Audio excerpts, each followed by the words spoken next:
I heard the recording in progress. I'm sorry, Rick. I'm gonna cut my video off. Okay,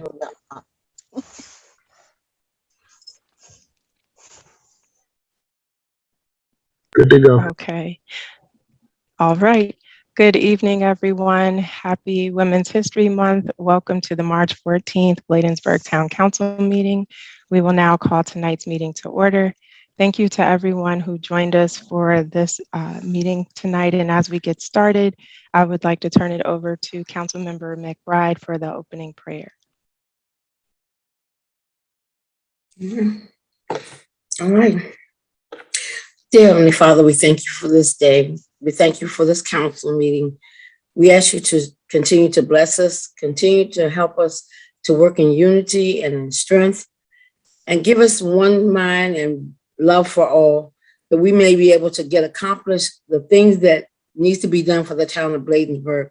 We ask you to continue to protect and guide and direct all of us. In the name of the Lord, I pray. Amen. Amen. Amen. Thank you for that, Councilmember McBride. I know I always feel like we're on the right track after you finish those opening prayers, so thank you for that.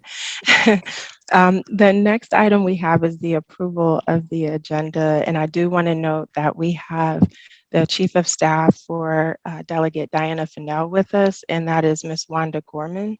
And so would ask if we could add her to the appearances section of the agenda. So I'll just make that notation once we're going through discussion for the vote. So with that, I'll call for a motion to approve tonight's agenda.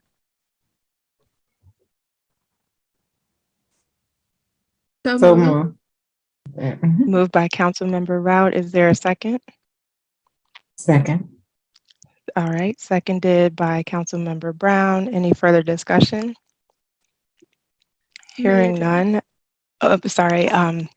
Go ahead, Councilmember Rout. Yes, in our last, in our work session, we were going to amend a few things. We were going to add something to our agenda. And I just want to make sure that we are all okay with those amendments. We stated we were going to be, now I can't find my agenda. I'm sorry. We were saying that we were going to be possibly talking about MML approval, and then the proclamation is on for us now. But was there anything else? I just wanted to make sure we didn't miss anything because I can't find my agenda right now in front of my face. Correct. Both of those items are listed on the council meeting agenda under new business. Okay. Great, and no problem. And as I mentioned, I did want to just add Ms. Wanda Gorman under appearances, and also want to call out that I did jump ahead. So after we approve the agenda, want to jump back and do the Pledge of Allegiance. So Vito, just giving you a heads up, we'll need the flag queued up. So with that, I'll call for the vote. All in favor, let it be known by the saying of aye. Aye. Aye. Any nays? The ayes have it. Thank you so much. So at this time, I think Mr. Tonelli has the flag over his right shoulder, it looks like.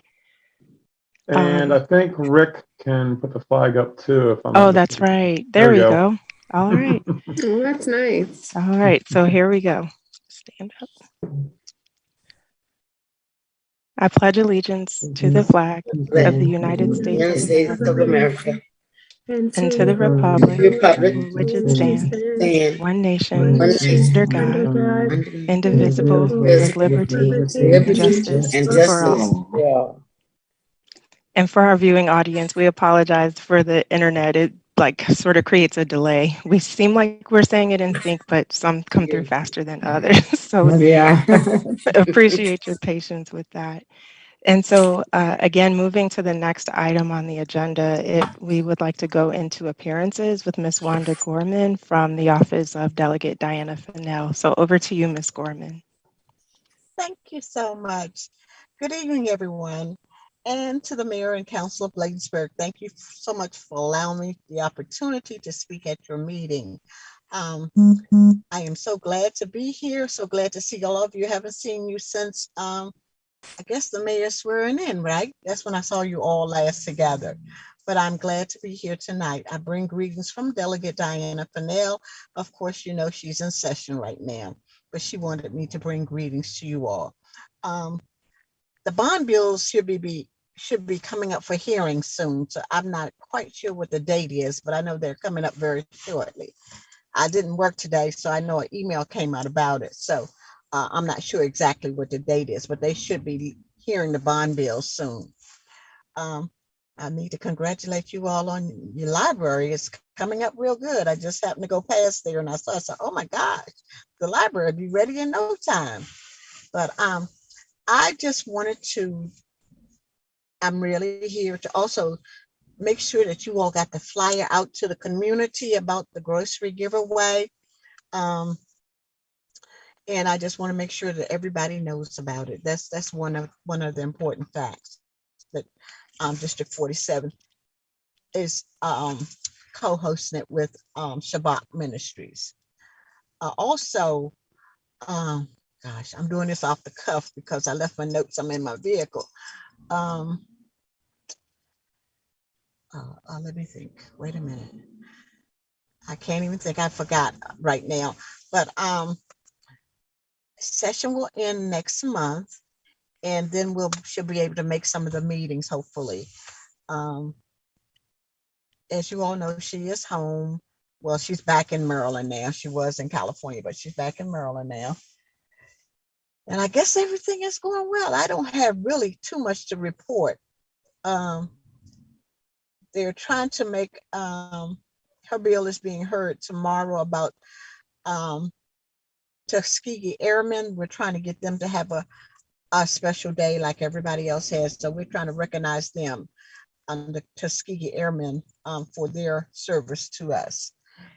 And I think that's about it. Her healthy food bill got through. So I don't know. It made it through her. It made it through her committee. So economic matters. So yeah, it's going on to the floor. I don't know if it's at the third reading yet or not, but um, everything is going well for her. I don't have anything else to report. Do you all have questions for me that I could take back to her or perhaps answer? Thank you, Ms. Gorman, for that update. The one question I have, and I'll go around the horn as well, but is it too late to submit any sort of letters of support for the bill regarding the Tuskegee Airmen? Yes, it's going to be heard tomorrow, and it had to be submitted by yesterday. Okay. Yeah, it had to be submitted by yesterday. So it's being heard in Health and Government Operations tomorrow morning. Well, Okay. tomorrow afternoon. All right. Thank you for that. Yes, it And had to thank be you submitted by also. yesterday. Okay. Understood. And then I believe Mr. McGray can answer the notifications regarding the giveaway. Right. Mr. McGray, did that go out in the last e-blast? Seeing Rich nodding his head, so I believe the Okay. answer is yes. Yeah, I did. Okay, perfect. I did Okay, see it. great. And while I'm on the line, I just wanted to say thank you so much and thank the delegate, please, for the support, not only of the bond bill for the new municipal center, but also for the supporting of the $500,000 grant in the governor's capital budget. We're eager to Right. support you all in lobbying to retain that in the capital budget. So thank you. Okay. Okay. All right. And just for FYI, your bond bill is the number one priority for her. She's going to list that as the number one priority coming from her. That is wonderful news. And again, we Okay. thank you and her and the entire team for her support in co-sponsoring that. Okay. That is just significant. So just thank you. Thank you for fielding all of our You're questions quite and welcome. messages, for clarification on the process and being patient with us. So we look forward to getting that across the finish line soon. But Okay. Okay. appreciate you joining, and we'll see you at the grocery giveaway. Okay. All right. I'm getting ready to get out of my vehicle. I finally made it home. So Okay. I thank you all again for allowing me to speak on behalf of Delegate Fennell, and I wish you all the very best and have a productive meeting. Thank you so much, and please give her and the rest of the team our best as well. Have a great I evening. sure will. You all Okay. have a good evening. Thank you. Thank you. Mhm. And so I did also see a note from Council Member Rout regarding the other item that we were going to add. I thought we were going to connect with the town administrator to get our ducks in a row in terms of the strategy and then come back to the team. I think that's why we didn't put it on there, Council Member. Okay, I see the thumbs up. And so the next item that we have before us is the approval of the meeting minutes, starting with the November 8th regular meeting minutes. Is there a motion to approve? I saw your lips, Councilmember Rout. So moved by Councilmember Rout. Is there a second? Seconded by Councilmember Brown. Oh, you saw my lips too, right? Yes. Yep. I'm telling you, it's either this delay with technology or I don't know. I'll blame gremlins. Is that fair? Just they messed up. I think they're responsible for shutting down the internet on this side of town with that fire. So I'm just blaming the gremlins for everything. Any further discussion on the regular meeting minutes for November 8th? Hearing none, I'll call for the vote. All in favor, let it be known by the saying of aye. Aye. Aye. Any nays? The ayes have it. Thank you so much. The next set of minutes that we need a motion to approve are the January 10th, 2022 regular meeting minutes. Is there a motion to approve? So moved. Moved by Councilmember Rout. Is there a second? Second. Seconded by Councilmember McBride. Any further discussion? Hearing none, I'll call for the vote. All in favor, let it be known by the saying of aye. Aye. Any nays? The ayes have it. Thank you so much. The next item is the public comments. So we'll turn the meeting over to Mr. Charnovich for the public comments to be read.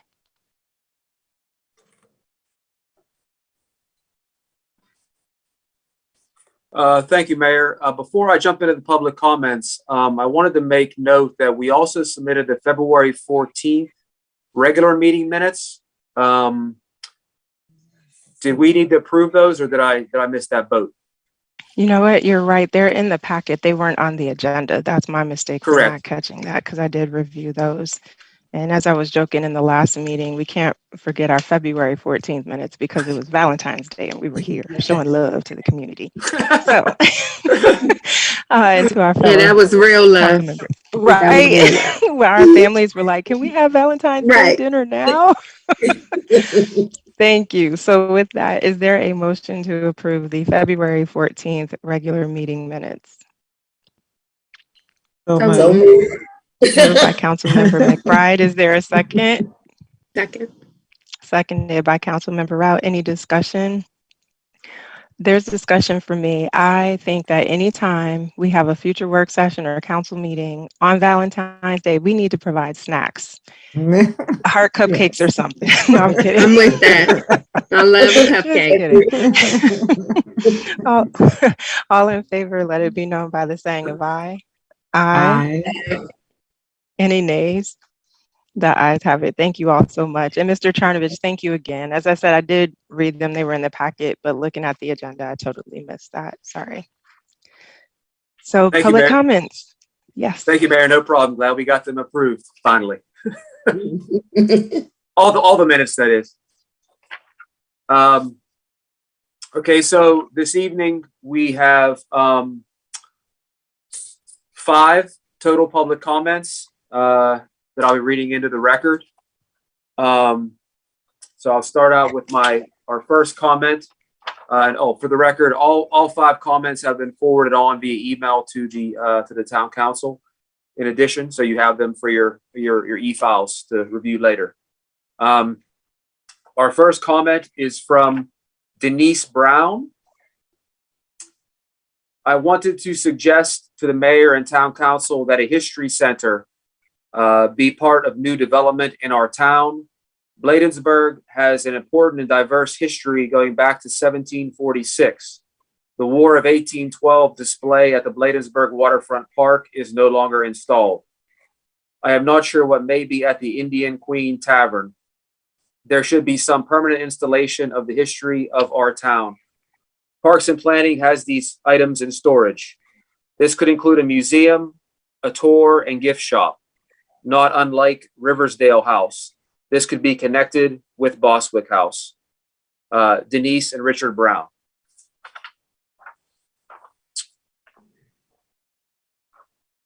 Right. Our second comment this evening is from Susan McCutcheon. Good evening, Mayor and Council, town staff, and Bladensburgers. It is a dark season of graphic death and destruction and world catastrophe, but we humans trudge on nonetheless. While we can become so immersed in the woes of the world over which we have little control, we can only try to grapple with what we face in our lives and do our best to deal with it.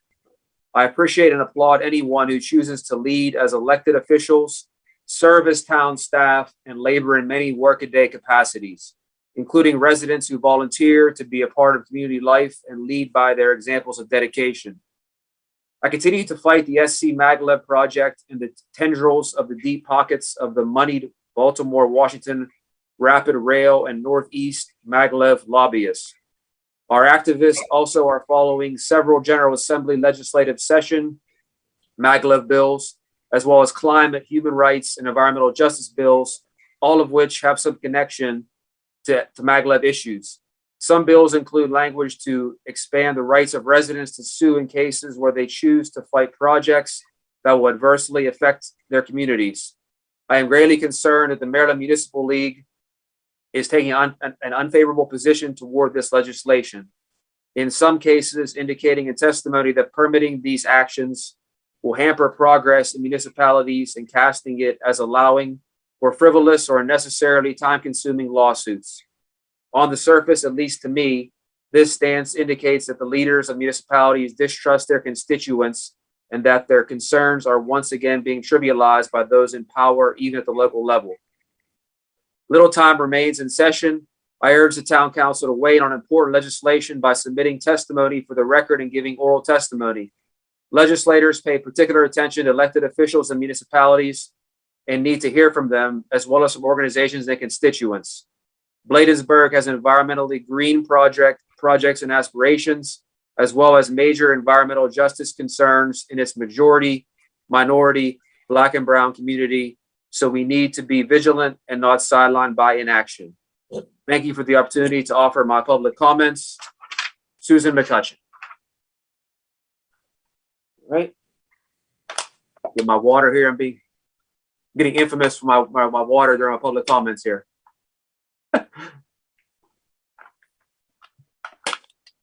All righty. Our third comment is from Brendan Hagenbook. Hope I said your name right, Brendan, if you're out there.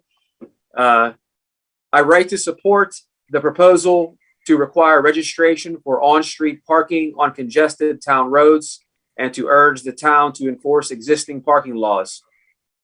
Currently, many streets have so many cars parked on them that it is difficult or unsafe to drive on them. My street, 51st Street, between Upshur and Varnum, is almost entirely filled with parked cars 24/7. And it's impossible for two cars to fit on this two-lane road as a result of the overparking. The issue is caused by two homes where multiple unrelated individuals live and all park their personal and work vehicles on the street. In addition, many cars park in no parking zones and commercial trucks park overnight, which is against existing town laws. Parking is a scarce resource, and we should be requiring proof of residency and capping the number of registrations per home in order to reduce overcrowding. Brendan Hackenbook. Right. Our fourth comment this evening is from Hi Fawn. Dear Town Council, As you consider parking registration for on-street parking, please do not let the perfect be the enemy of the good. At the last meeting, some council members indicated that enforcement could be a problem, that some residences have multiple vehicles, and that a comprehensive plan for all streets is necessary before taking action. But many municipalities, including Cheverly and Hyattsville, only impose parking restrictions in certain areas and have handled residences with multiple vehicles. We also have many able officers to enforce regulations, and parking revenue should be used to offset taxes charged to the residents. Details that some council members raised can be worked out over time, but please take action to limit on-street parking to a reasonable number of residents per address to make our community more livable. Hi, Fawn.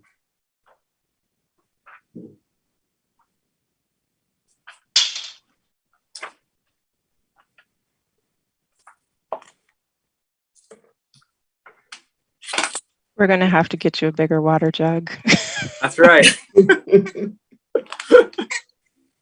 Can we use ARPA funds for that? Just kidding. Just kidding. Just a joke. So our final comment this evening, the individual who submitted this comment requested anonymity. So I'm for that sake, out of respect for that request, I'm not going to read the name. But here is the public comment.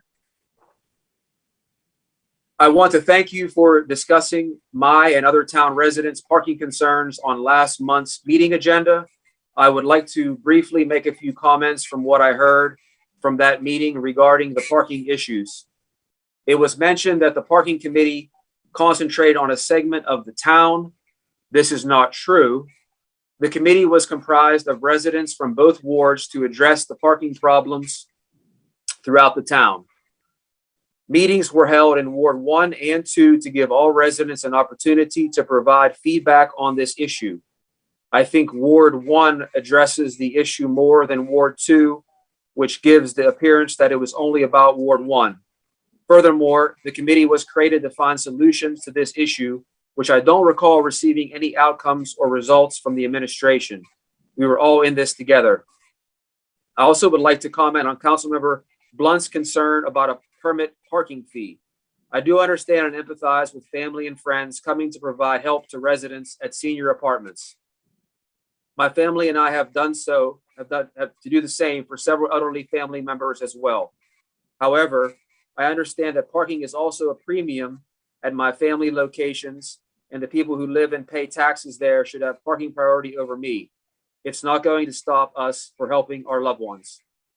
I would like everyone to please keep in mind that senior apartments have designated parking, and some may even have guest parking. This is also true of condos, townhouses, and regular apartments in the town. Also, please think about the senior resident that lives in a single family home that doesn't have designated parking or a driveway. They have to deal with unavailable on-street parking spaces. All I'm asking of the mayor, council, and staff is to find solutions to these parking problems. I feel that my quality of life is impacted this issue. If nothing is done about this issue, it will only get worse. In closing, I would like to give kudos to our code enforcement department. I have noticed they continue to notice vehicles with warning labels on them. Their enforcement is making a difference so far. I also think it is changing the mindset of law-breaking vehicle owners. Keep up the great work. I would also like to thank Chief Collington for researching information and solutions to combat this problem. I hope you continue, as it will help, at a minimum, maintain my quality of life. All please have a safe and wonderful evening. Thank you, Mayor. That's all. Great. Thank you for reading all the public comments submitted for tonight. And thank you to all the residents who took the time to submit. Hopefully for those who had specific comments regarding parking, I hope you found value in the discussion tonight, in the work session in particular, where we were discussing those very items and actually had some discussion around documentation that provided some of the statements that we made regarding that. Next, we have unfinished business, and so I'll turn it over to Mr. McGrory. The two items here are the bond bill recommendation for the Bladensburg Municipal Center and also the town code project. So Mr. McGrory, over to you. Thank you, Mayor. Well, as I mentioned during the work session, the bond bill fact sheet has been submitted in support of a new Bladensburg Municipal Center that would include, at a minimum, the police functions currently served by the police department and the general government functions served by the administrative side in town hall. So those, we anticipate rebuilding on this same property at 4229 Edmonston Road. And per the council's direction at last meeting, we had submitted a very sparse information sheet, one-page item, and have since developed that through a dialogue among the department heads and with the town engineer and architect. So, excuse me, the information that was submitted to the state includes a rough cost estimate, given some basic square footages of $8.2 million. And again, that is subject to a deep dive among the council and staff and the community, as was pointed out in the work session. We would want to have a deep engagement and community dialogue with the public about their needs and wishes for this building before the council would finalize its framework for what it wants to have on this site and finalize the project. But in the meantime, the key detail for the moment is asking that the council validate the submittal that has been put forward to the state in support of the bond bill. As you heard from Ms. Gorham earlier, that's Delegate Fennell's #1 priority. And so my hope is that the council voting to ratify that work product moving forward will enable the town government to fully stand behind the staff work that went into it and go down to Annapolis and as needed and lobby in support of that bill and in support of Delegate Fennell and Senator Augustine, who have been terrific about working with us through this process. So if there are questions from the council, I'm happy to take them now, but that's why this is on the both agendas. Thank you. Thank you, Mr. McGrory. And to be clear, so we need to vote to ratify the bond bill fact sheet submission that was turned in March the 7th, I think that was. Okay, and do we yet know if the date has been published, the bond bill date where everyone has to go to Annapolis? Okay, just checking. All right, so No, is there a motion? Oh, sorry, go ahead. No, I was just going to add, as I mentioned at the work session, there was, no, sorry, that was on the Bostwick. No, I'm commingling the two pieces. They're both seemingly separate parts of the capital budget, but that was a different part of it. So thank you. Yep, bond bill over here, capital budget request over there. And don't worry, because I sometimes mix them up too. But are there any questions for Mr. McGrory regarding this update? Okay, seeing none, I will ask or call for a vote to ratify the bond bill fact sheet submission that the town submitted on March 7th, 2022. Is there a motion? I move for the ratification of the fact sheet. That's Councilmember Rout. Is there a second? Seconded by Councilmember McBride. Any further discussion? Hearing none, I'll call for the vote. All in favor, let it be known by the saying of aye. Aye. Aye. Any nays? The ayes have it. Thank you so much. And again, we'll be looking with great enthusiasm for an update from our town administrator on bond bill day so we can all show up in big numbers. Yes. Yes, agreed. And again, coming back over to you for the town code project update, Mr. McGrory. Thank you. And just a little bit of a last word. I note something from the bond bill process or from the capital budget process that I did want to clarify. With the Senate rules, what they said was there was some distinction between oral testimony was only being asked for submitters whose submittals to the capital budget had been rejected by the Department of Legislative Services, and others were asked to provide sponsored testimony, which I inferred to be written testimony. So I'm not sure. I know that the House, one chamber is receiving testimony in person and another one is receiving it only through Zoom. So I think there may not be an expectation that the town would be invited to come down if this turns out to be a non-controversial portion of the overall bond bill that goes forward. So I just wanted to put that frame of reference in there. Whether it's letters of support from individuals that are solicited or oral testimony through Zoom or oral testimony in person, we'll get you those answers as we know them. But to the code project, as I mentioned also during the work session, this should be a very straightforward process in clarifying areas of known conflict that General Code has reviewed. They did an initial triage of our entire charter and code and came up with 80 pages with maybe not more than 2 comments per page of questions that the town should answer. This was to resolve conflicts between separate language pieces of the code. Staff has now completed, I've received significant input from staff on our thoughts on the code, and that's in the process of being consolidated. Anticipate having that out to you within the next few days. And thereafter, we would put that for the council for your guidance, and I would anticipate a quick run through of those page by page. And if there's any controversial items or things you want to come back to discuss in more detail or debate, we put a pin in those and come back and do a full review. Because this purpose of this process is not to amend or modify the substance of the code, but merely to resolve conflicts, clarify it, and get it up on the web, as many modern jurisdictions are doing. The last 2 updates were, the most recent was in 1998, and the one before that was in 1988. So this will enable us to jump forward and get the code up on the web. Then we can circle back to those specific areas where there are challenges or conflicts or policy areas where the council wants to dig into those develop a deeper understanding and revise that to modernize certain practices.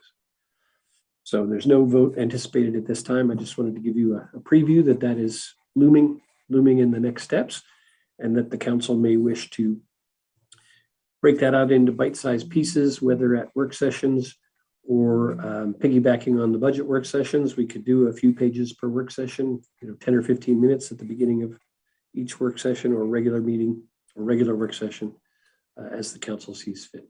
Thank you. Thank you for that, Mr. McGrory. And it did sound like we had agreement amongst the council to have some dedicated time to get more familiar and refreshed on the town code. So we definitely look forward to taking you up on that. Again, if you could just poll the council to see schedule wise what works best, if we need to have a separate work session, or as you mentioned, tag it on to the budget work session. I want to be respectful of other commitments people have, but not let us get too far away from it and be up against a deadline where we've got to vote and haven't really had time to flush things out. So I'm putting that down on your list. I have a Bob list that's growing over here. All right, thank you. And I'm just looking, I didn't see any hands raised. Oh, now I do. Councilmember Rout. Thank you, Mayor James. I know we're trying to be efficient of our time, but there are substantive changes. It would be beneficial just to schedule a separate work session instead of going back and piecing it together with other things. That's just my suggestion, because if we're doing it over a span of time, it may be more beneficial for our time to just knock it out in a dedicated work session just for the purposes of looking at the code so that we can be able to get that up. Thank you for that. So if the council, once again, could just send over to Mr. McGrory what your preference would be. I know that was what I mentioned in the work session initially, having a dedicated meeting to address it, but don't want to speak for the group. So if you all could just, as I said, Mr. McGrory, poll the group, see what works best, and get our availability, so at least we can get that on the calendar quickly, because the spring is already off to a crazy start, and I'd rather go ahead and lock that date in, knowing we also have the budget work sessions coming up, which is a whole nother layer of a series of meetings in and of itself. Sound good? Great. So, my Yes, hand Councilmember raising my hand. Brown. I'm getting better. I'm trying to go through these icons here. So, could we not just let Mr. McGrory know tonight what our preference is? Or if you could email him in the interest of time, because we still have quite a bit to get through on the agenda, send him what your available times and dates are. Does that work? And honestly, I don't have my work calendar in front of me, so I'd rather have time to be able to No, okay. pull rather than giving I dates. think it And would be okay. Or go ahead. I'm sorry, or should he send some dates out so that we can respond and say, so that he's not getting like dates from everybody? Yeah, Mr. McGrory is pretty good at polling us and getting things set up. So I'm confident he Okay. can handle getting it scheduled. I don't want to tell him how to do it, but Mr. McGrory, Okay. he can handle that. Yeah. Okay. That's a light task. Exactly. He's got that down. We'll micromanage him on other stuff. Not scheduling a meeting. No. Just kidding. All right. So now we've got some exciting new things coming our way under financial business. And if you weren't excited enough about tonight's meeting, now it's really going to get exciting because we're about to talk about finances. And that is important to all of us. So Budget Matters is item A under section agenda item 9, that is, and we're going to start with the constant yield presentation by Mr. Vito Tonelli. So I'll turn it over to him unless Mr. McGrory, you had a preamble that you wanted to give before he kicks it off.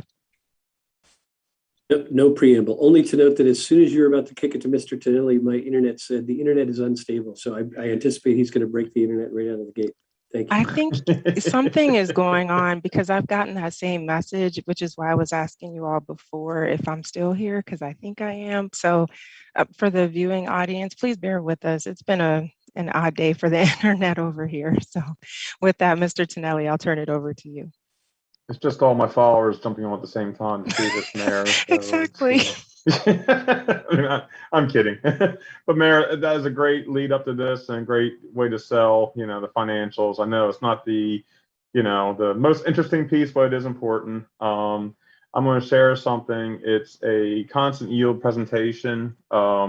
This is a recycled presentation, but I updated it. But I think it's important. I got 5 minutes so I'm starting my clock right now, Mayor, so I don't go over. But I'm going to share this presentation real quick. And okay, can everybody see the constant yield concept? Everybody see it? Thumbs up. I lost some of y'all when I did this. Yes, it looks like it says you started to share your screen, but it says double click to enter full screen mode. Do you see the presentation? So I don't see it on my end, but council members, are you okay? I'm seeing head shaking. No. Wrong, but nope, can't see it.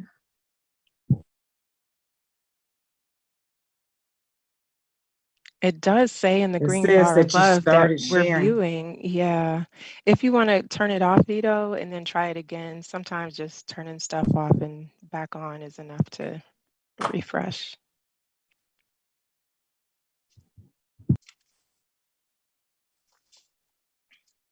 I don't see anything. Yeah, it's not like. So we still have the black screen and it says Okay. Vito Tonelli. Gotcha. Yeah. I just ran into Rich's office to see what you all are seeing because Oh, okay. about technical difficulties, but we. Yeah, it's that kind of day. Hey, Vito, do you want me to try sharing it from here? I've got it.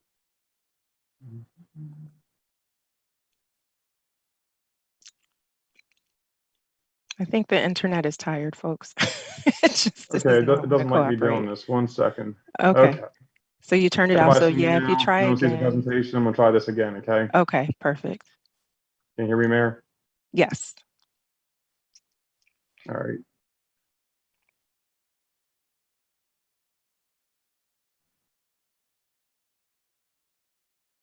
Everybody hear anything okay?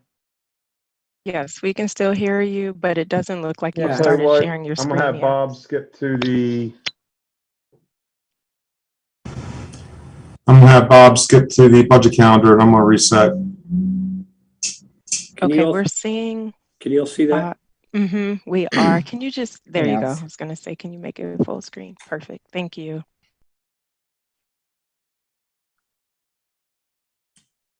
Okay, Vito, hang on, let me go back. Sorry, I started in the middle. There you that's all go. right. You see that page one? Yes, thank you. Mine did not like doing that at all, talking about crashing things. So just tell me when you want me to change slides, but I'll, and it's in PDF, so it's not gonna, that would be less bandwidth than showing the PowerPoint. Okay, let's do this real quick. Okay, I already dropped 3 minutes on that one.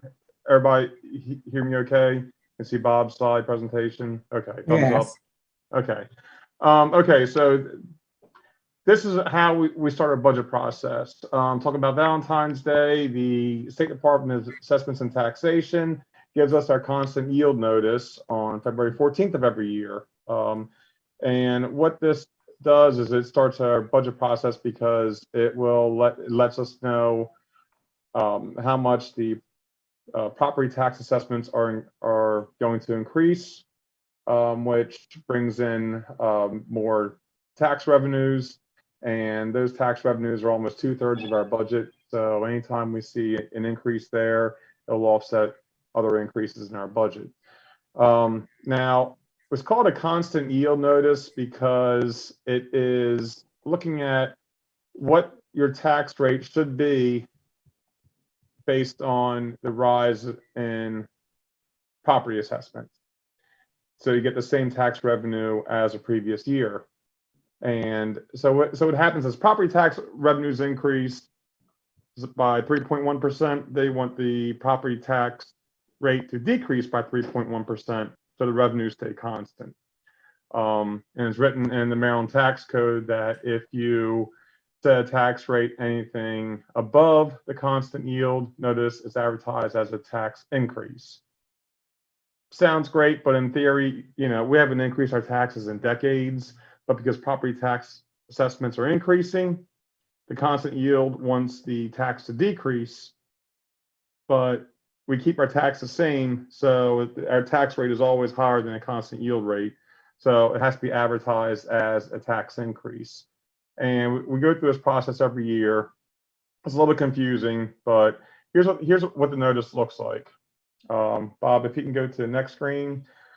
So you can see FY22 assessments are at $530 million. Okay, that's how much assessable property is in our 1.1 square mile area of town. At our current tax rate, it brings in $3,922,000 of revenue to the town, which again is about 2/3 of our budget, roughly. Okay, Bob, if you could scroll down. So what's happening is the assessments are increasing for beginning July 1, 2022 to $546 million. But you see how the constant yield wants you to receive the same revenue next year as we do this year. So how does it do that? Property assessments went up. It wants to decrease our tax from 0.74 down 3.1% to 7.177. That's what this is all about. So it's just a mechanism to show the increased revenues from increased assessments and what the tax rate should come down to get the same revenue as a prior year. Bob, if you go to the next slide, please. And we can just go to the next one. So this is it, and just to sum it up, our FY23 real property revenues have increased 3.1%. So constant yield rate wants to decrease by 3.1%. But if you see there at the bottom, municipalities can set any property tax rate they want to. Okay, but it must conduct a constant yield tax rate hearing if our revenues increase by more than $25,000. So the process looks like this. We have to advertise it in a local paper. You go to the next slide, Bob. That's just a calculation again. We can skip over that.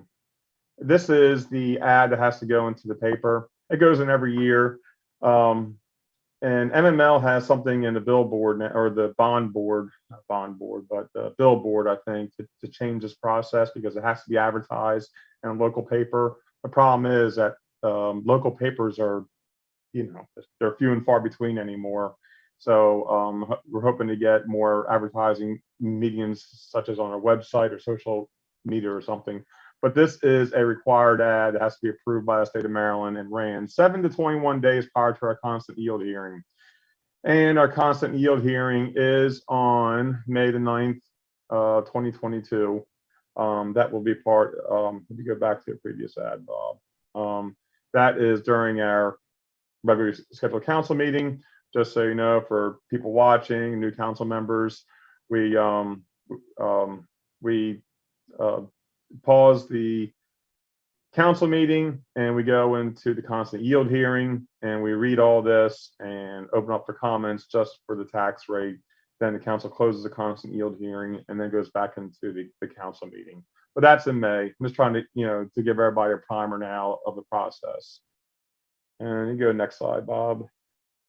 And that is just what a penny is worth of taxes in the town.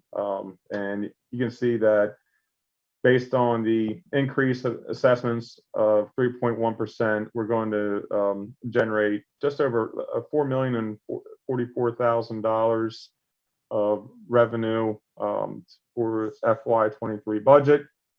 Now, if you argue for it, against it, but rising costs right now.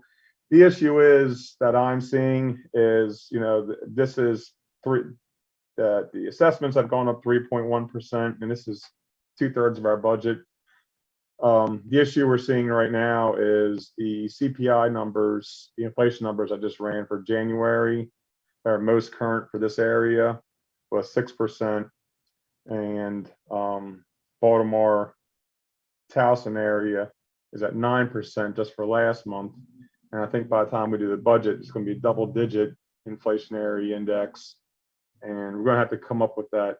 There's that gap there. So that's something that we will have to talk about in budget time.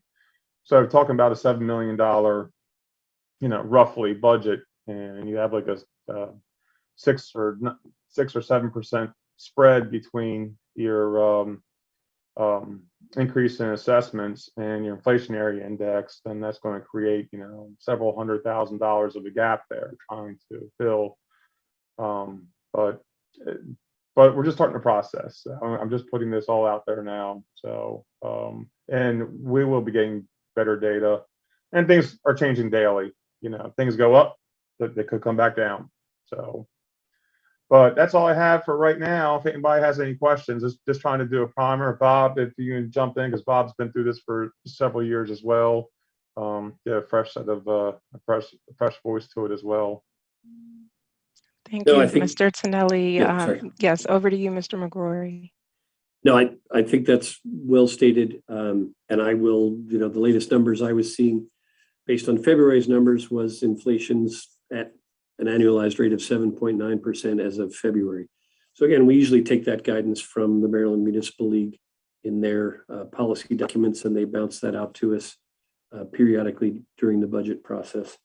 But it's if your assessments have only gone up 3.1% and the presumed new net revenue goes up 3.1% and your costs have all gone up 7.9%, obviously the payroll that we capture, unless there are COLAs put in, means that what we pay our staff is being eroded by the loss in value of the dollar, loss in purchasing power. So just wanted to put down a marker on that. And thank you. I think that was a nice presentation. I agree. It was a good presentation, and it's good for us to be reminded of that every year. So, Mr. Tonelli, I appreciate you refreshing the presentation each year just to walk us through, because each time that you do it, there may be new residents hearing it for the first time.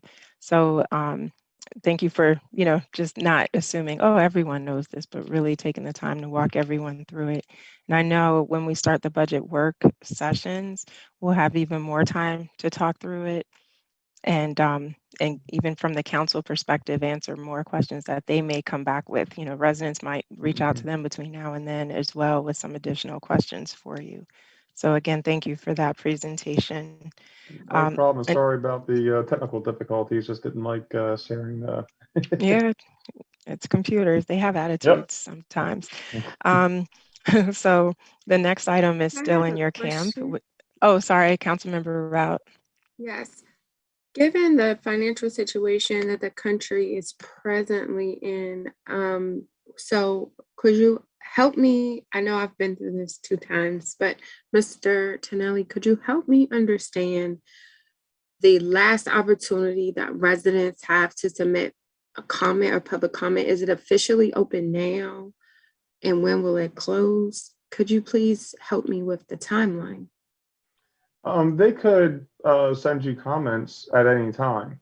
I mean, you obviously you represent them, you're gonna be talking to them and everything. But I mean, but as far as talking to the town about it, really, I'm gonna defer this to Rich or Bob. I think you can really talk about it during public comment at any time, but we have to have a specified meeting just for the constant yield hearing to open up questions just for constant yield. So I guess in theory, people could talk about it at any time, but we have to have we have to go through a process ourselves to say this is the official hearing where we're going to talk about it within the council meeting.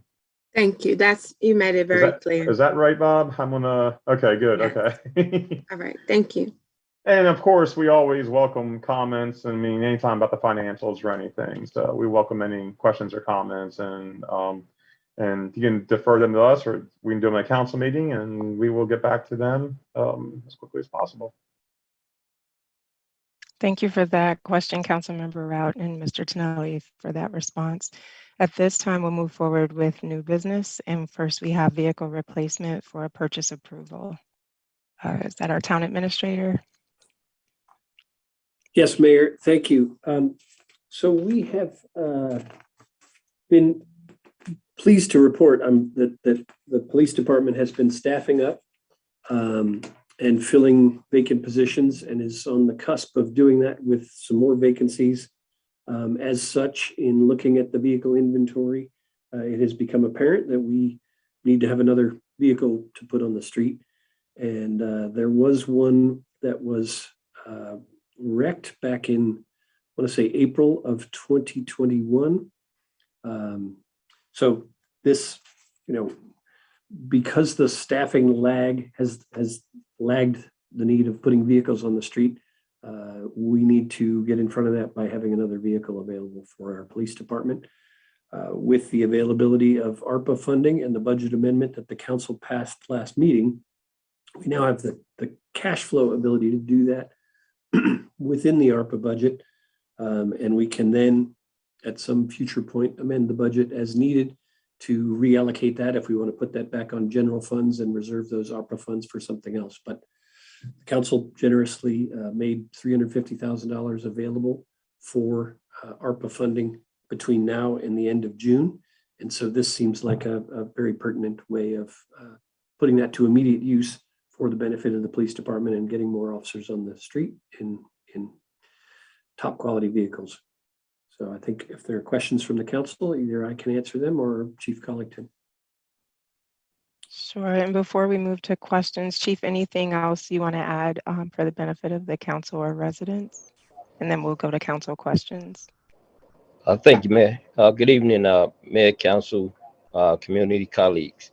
Mayor, only thing I would like to add is that, in the times that we are now filling positions and for retention and recruitment, we are desperately trying to phase out the old Impalas that we have. You've seen them sitting over there with the, I'm halfway embarrassed to hire a new employee to the town of Bladensburg, where we have so much pride, and tell them that that's going to be their assigned cruiser, something with all the decals are faded, the cars are like a 2009 or 2012, and we want them to stay with us when other agencies are, desperately recruiting as well and have sufficient vehicles for their staff. So, we just want to project that, the professional image. And as Mr. McGrory, and I thank him for doing a fantastic job of presenting that. But, just additionally, we just want to make sure that we have enough reliable vehicles that our officers can drive safely and respond to the needs of the community. Thank you. Thank you for that, Chief. Yeah, we definitely don't want them breaking down on the side of the road in those old Impalas and having to get a jump on the way to a call for service. That is not okay. So first hand I see is Councilmember Rout. Thank you, Mayor James. Last quarter, we had a presentation of the financials as presented by Mr. Tonelli and Chief Collington. And for the purposes of weighing the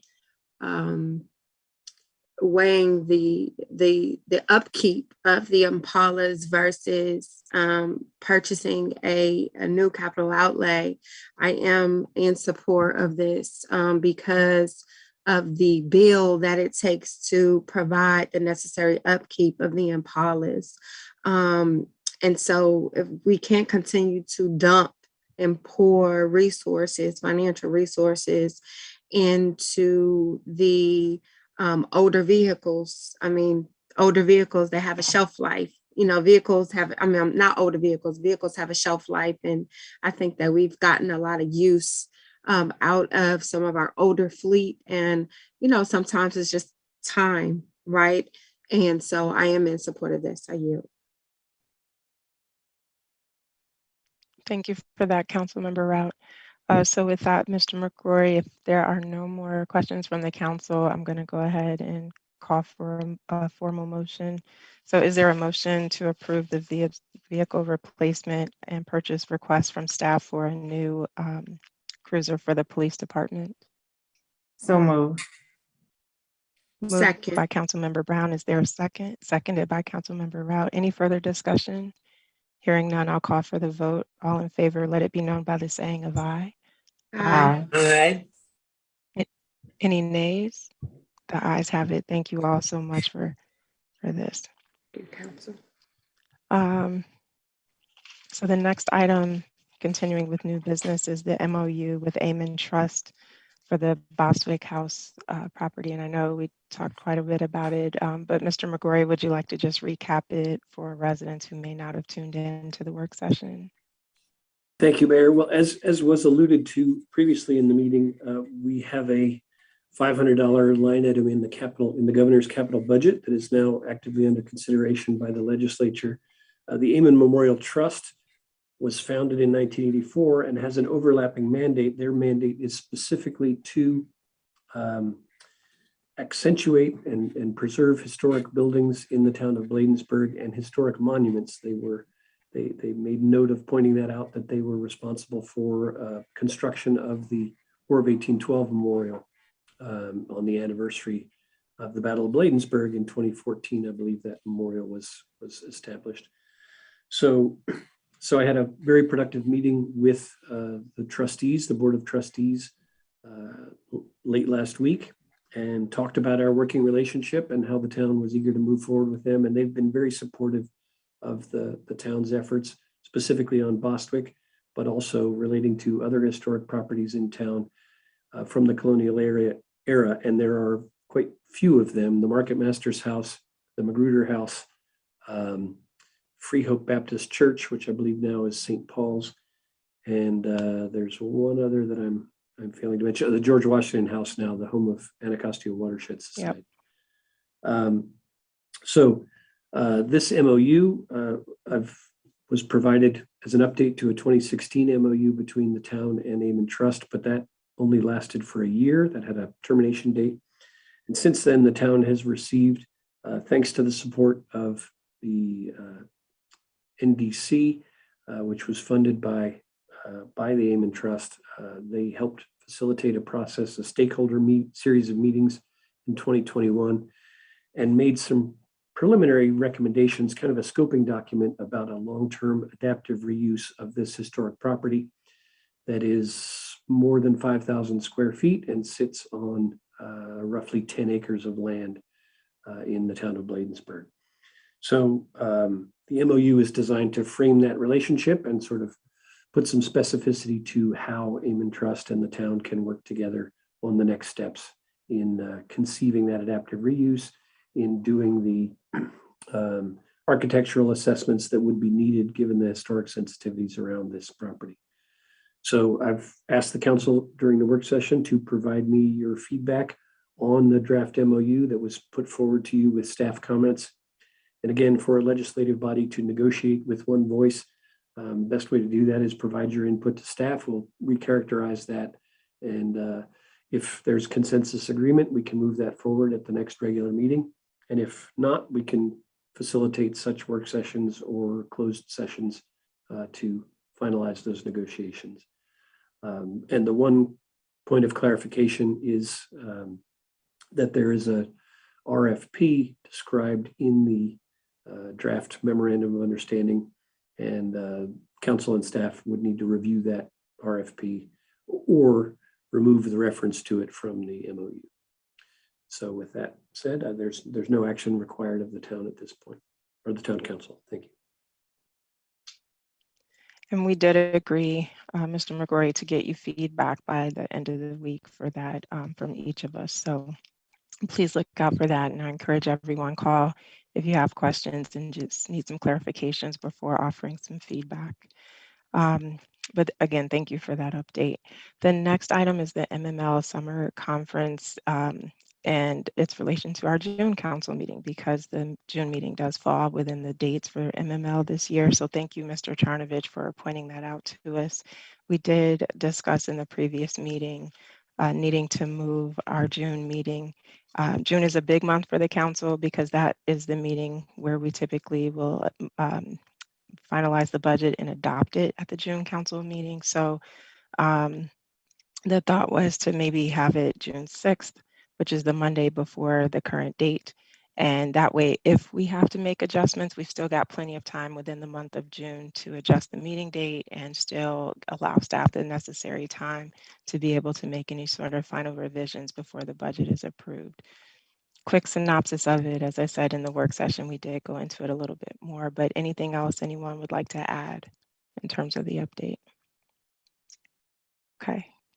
The next item is, and I'm sorry, before I move on, the other thing we agreed to do was to let Mr. McGrory know if we are planning to attend MML so that we can take advantage of some discounted rates on registration and travel. So again, council and staff who are planning to attend, please run that up through email to Mr. McGrory so the necessary accommodations can be made to fit your respective schedules. And there is a copy, as Mr. Charnovich pointed out earlier, in the council packet, so you can see the schedule for when specific classes are being offered and the dates and times for those. Okay, now truly moving on to item D, Women's History Month recognition. So again, we're so honored to be celebrating Women's History Month in the month of March. And I will turn it over to Mr. Charnovich as he and his team have been working on this agenda item. Before I do that, Mr. McGrory, did you just raise your hand or did I miss that? I'm sorry, between looking up and down, I keep missing hands. No, Sorry. and I always feel like I'm crowding Women's History Month, which is never my intent to try and grab the mic back from our esteemed women colleagues on the town council. But Mr. Charnovich pointed out, and I believe we glossed over the draft budget calendar that was intended to immediately follow the constant yield presentation. And I was hoping to get that in as a piggyback on the discussion of changing the council meeting date for June, because if you look at the draft budget calendar that I put together, it did presume that the council would modify the June meeting date to June 6th. You don't have to do that. And I'm not asking for a vote on the budget calendar, but I just wanted to put it forth as a framework for your consideration.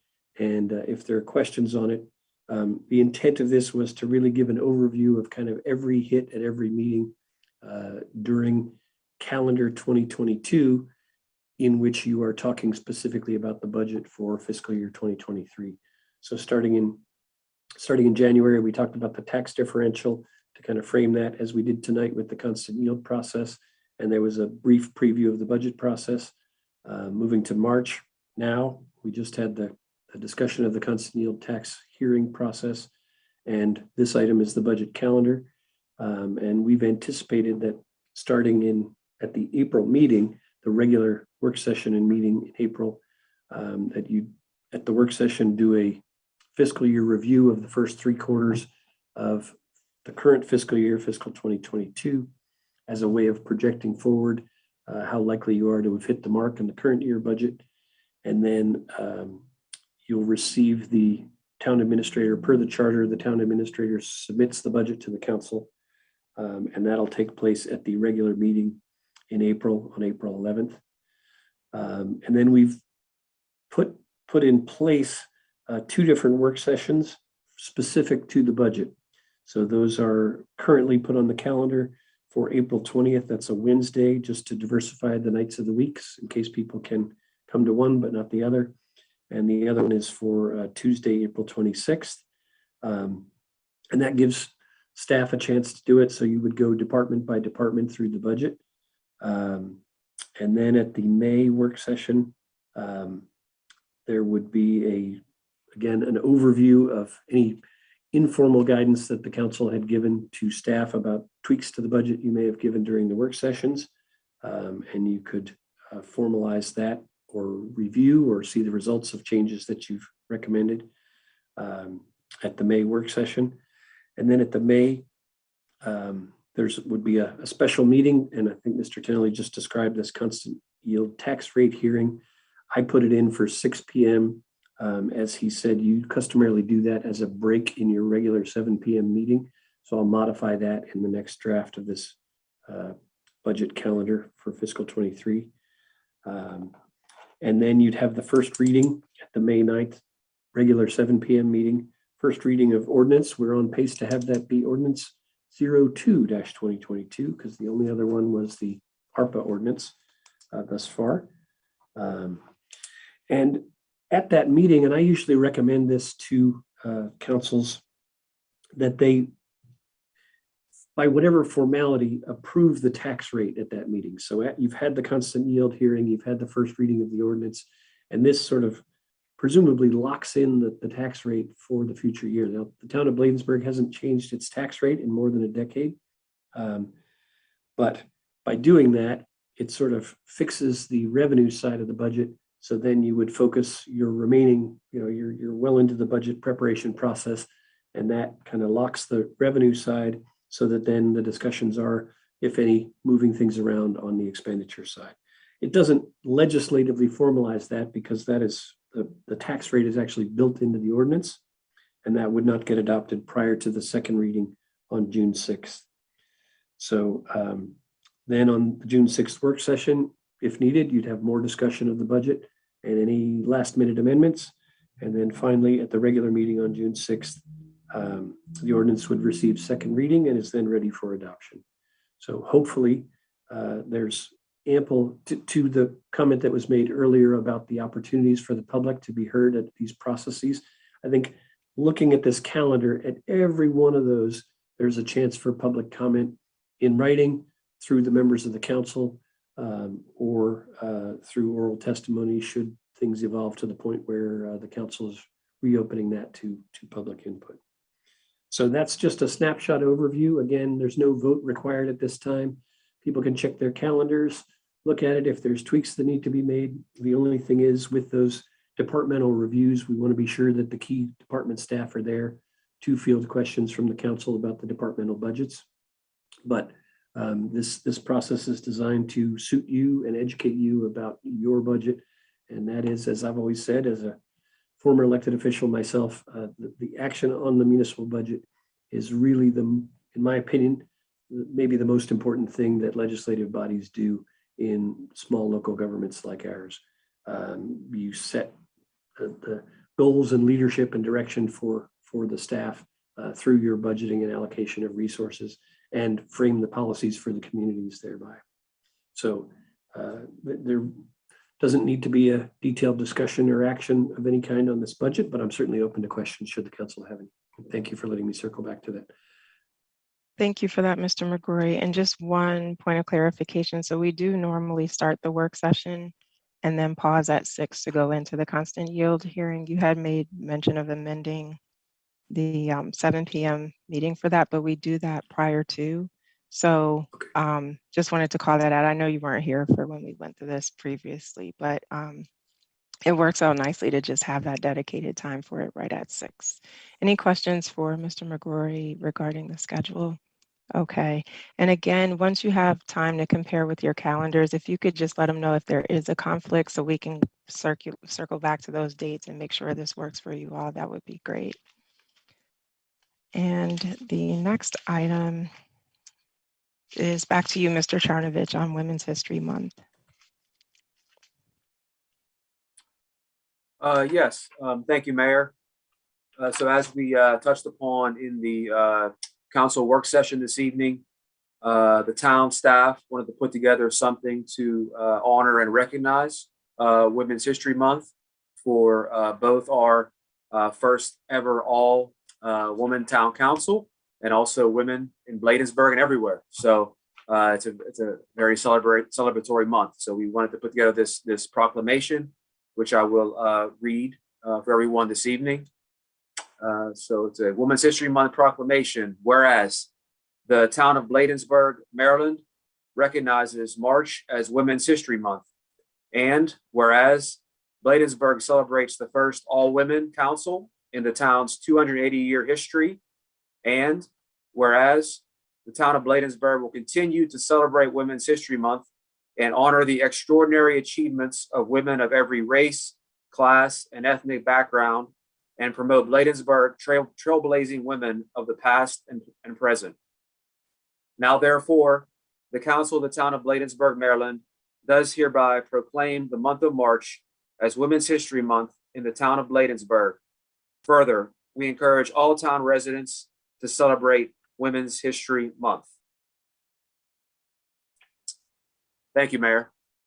Great, thank you. And you made it through all that without having to grab water. Good job. Thank you again to you and Mr. Jeffries. Right, there you go. Thank you again for you and Mr. Jeffries taking the lead on putting that together. We certainly appreciate the recognition, and I want to celebrate the women who are serving on the council with me. And thank you for all of your leadership. With that, is there a motion to approve the proclamation and celebration of Women's History Month? So move. Moved by Councilmember Rout. Is there a second? Second. Seconded by Councilmember Brown. Any discussion? Hearing none, I'll call for the vote. All in favor, let it be known by the saying of aye. Aye. Aye. Any nays? The ayes have it. Thank you so much. And again, thank you to the staff for calling out the significance of the all-female servant leaders. That is really special, and we appreciate that recognition. At this time, we want to move into the Shot Spotter program. So I guess this would be a combination of Mr. McGrory and Chief Collington. Thank you. Well, Chief, if you don't mind, I'll just take the lead on this. I was wanting to encourage the pricing, and the staff had was received within the past week and a half, as well as the video. And again, given the ARPA budget amendment, we've now got some spending authority for this item, which is not inexpensive, as you'll see from the packet. With that said, reference was made to a service level agreement. And my hope was, I believe Chief Collington has discussed this with the council going back, presumably before my tenure. You all are aware of this product.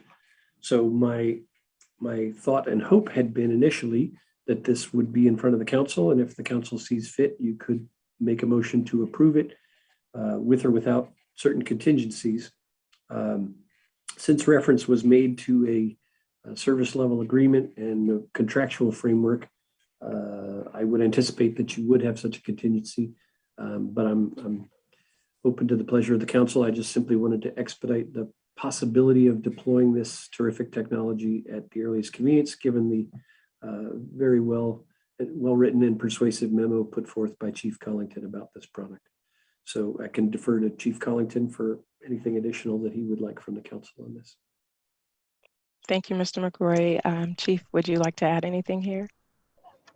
Man, the only thing I would just like to add that, with the ever evolving technology, and to give us a fair chance at enhancing our abilities to better serve the community, I would urge the council to strongly consider enrolling into the ShotSpotter technology program. This will not only pinpoint the locations of where shots will be fired, may have been fired from, but it would also give us the ability to respond to the call and save lives, because we're not running around. Someone might hear the call 3 streets over, 4 streets over, hear the shots go out and make a call and say, I think it's this way, and send us in the wrong direction. With this technology, within 60 seconds, we'll pinpoint the location where the shots are. And then it has the ability to differentiate between a gunshot and fireworks. So our dispatchers will be able to tell our callers, our residents, whether that was a shot or whether it was fireworks. It would also save lives on the police officers trying to expedite into the community, knowing it's not a gunshot that went off, it was actually fireworks. And the last thing I would just want to add, it would also enhance our investigators. It would give them time to gather the evidence and enhance their abilities to close cases swiftly. And because we just closed a case that took about 3 weeks for us to close, and it was a incident involving a shots fired in the neighborhood through a occupied dwelling, and it took our detectives about 3 weeks to bring that case to closure. Had we had something like the ShotSpotter, it would have set us right on top of the incident and expedited that investigation. Thank you. Thank you, Chief, and apologies because I'm coming off a crazy week with work, but did we do an RFP to get down to this point? I just want to make sure we're following our processes. Or does this fall under, one of the special contingencies named in the charter where it's deemed a public safety emergency, therefore the council does have the discretion to move forward? I just want to make sure we're following our processes. Well, I think you're right on both points, Mayor. First of all, there are no other competitors for the ShotSpotter. They are the only company that provides this technology. And secondly, I think that it does fall under the emergency public safety. Thank you for that, Chief. Councilmember Rao, thank you for your patience. I just wanted to let Chief Collington give some more commentary before we started questions. Go ahead, ma'am. Thank you, Mayor James. With the service agreement being mentioned, I would like to recommend to my colleagues that we have our town attorney ensure that it's legally sufficient. Although I am in favor of the ShotSpotter, we actually have been talking about this for about 1.5 to 2 years as a public safety tool. So if we are entertaining a motion tonight, I do recommend to my colleagues that we put a contingency in our motion that it's approved based on the approval of our town attorney to ensure for legal sufficiency. Are you? Councilmember Rao, thank you for that feedback and making a note. And Councilmember Brown, I'll turn it over to you.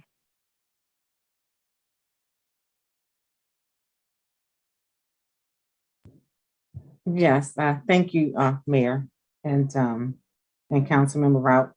Yeah, definitely wanting to, looking at the SLA, having our attorney to look at that, and but looking at the at the quote. So the subscription, and so it's an annual subscription fee. Is that correct, Jay? Yes, that's correct. And the subscription fee is $59,400 a year. Yes.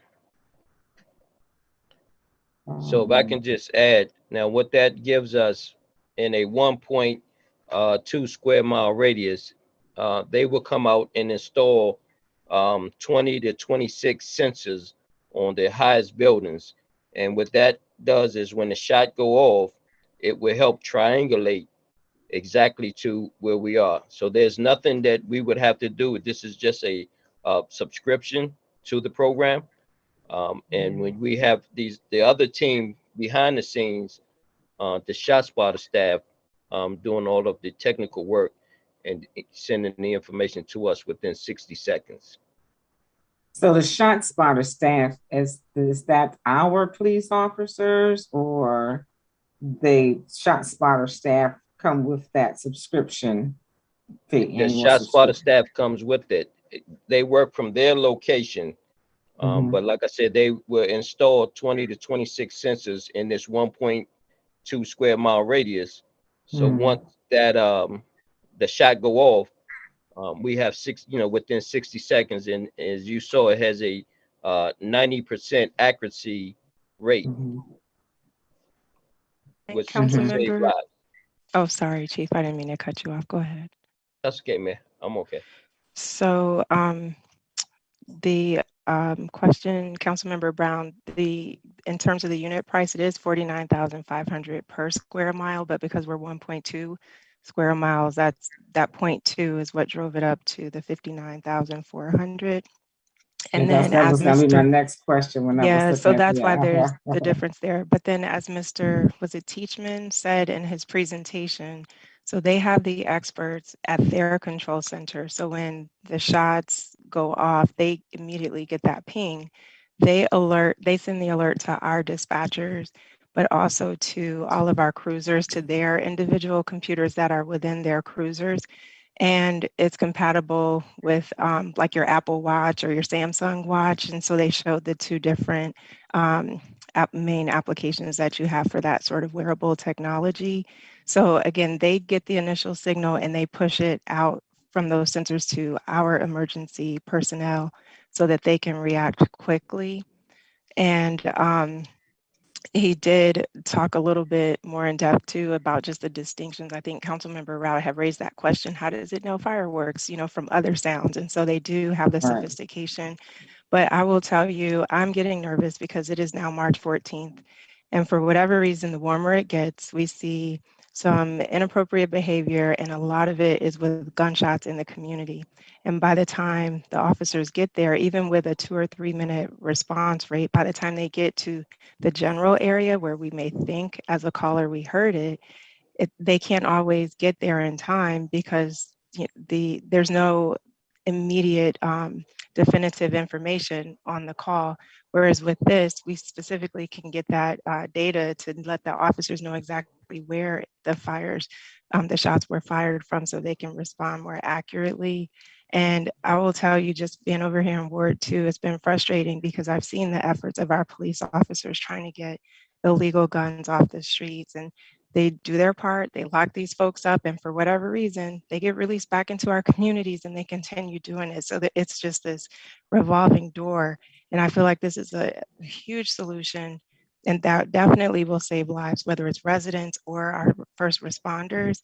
And that price tag to me is far better than having to face someone's family and explain why we didn't step up our the measures that we could in order to try to reduce these kinds of fatalities.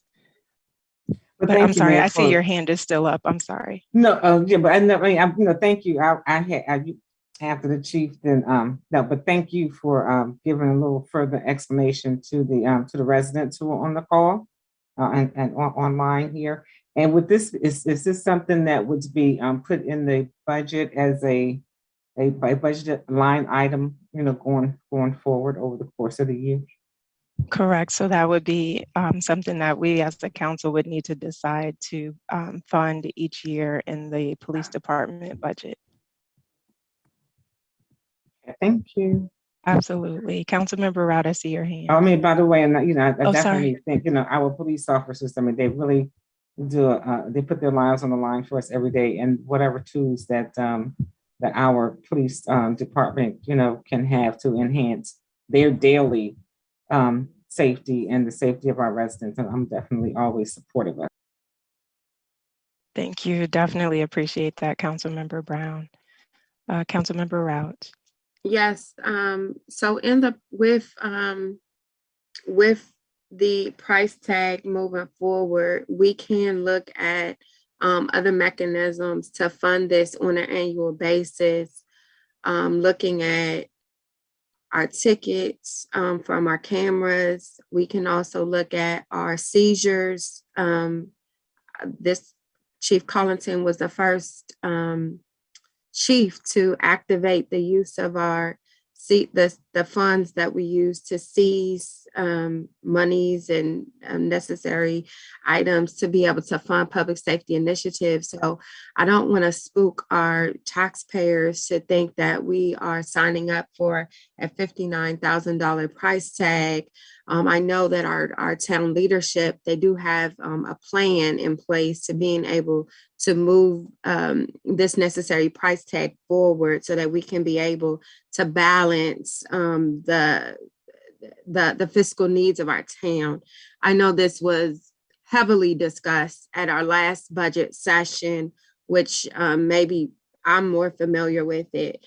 And then I want to add something, Mayor James, to what you were stating is that with this price, we will be supported with the necessary standard operating procedures in the police department. There is a department within ShotSpotter that they can be able to support Chief Collington with his general orders as it relates to how to operationalize. So not only are we getting the actual equipment that, to my understanding, is under warranty, but we are also getting the individuals that will be able to dispatch, and we're being able to get policy workers that will be able to infuse the necessary language in our general orders. So, I mean, that's a lot. We're not just paying for this service.